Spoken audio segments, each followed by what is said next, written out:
பாருங்கள் சிரியாவை, பாருங்கள் கஸாவை, பாருங்கள் பலஸ்தீனை, பாருங்கள் மிஸ்ரை, பாருங்கள் இலங்கையை, பாருங்கள் இந்தியாவை. உலகத்திலே எங்கே முஸ்லிம்கள் வாழ்கிறார்களோ லா இலாஹ இல்லல்லாஹ் என்று கூறுகின்ற ஒரே காரணத்தால் சிரியாவிலே முஸ்லிம் குழந்தைகள் கொல்லப்படுகிறார்கள்.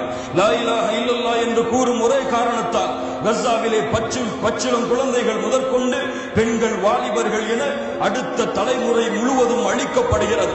பெற்றோர்களின் கண்களுக்கு முன்னால் குழந்தைகளை கொல்லக்கூடிய கொடூரம், பெற்றோர்களின் கண்களுக்கு முன்னால் குழந்தைகள் எரித்து சாம்பலாக்கப்படக்கூடிய கொடூரம், தலைகள் வெடித்து உருவங்கள் சிதைக்கப்பட்டு குழந்தைகளுடைய உருவங்கள் நாளுக்கு நாள் இருக்கக்கூடிய காட்சியை பார்க்கின்ற முஸ்லிம் சமூகமே, உனக்கு உணர்வில்லையா?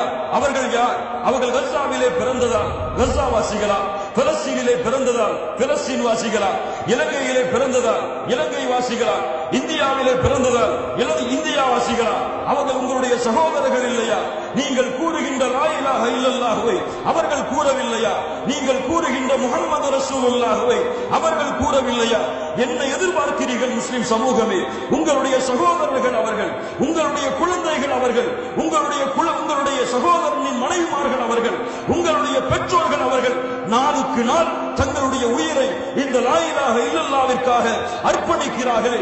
இதையெல்லாம் தெரிந்தும் இதையெல்லாம் அறிந்தும் உணர்வில்லாத முஸ்லிம் சமூகமாக இந்த பூமியிலே நாம் வாழ்ந்து கொண்டிருந்தால் எம்முடைய ஈமானை அல்லாஹ் அங்கீகரிக்க மாட்டார்.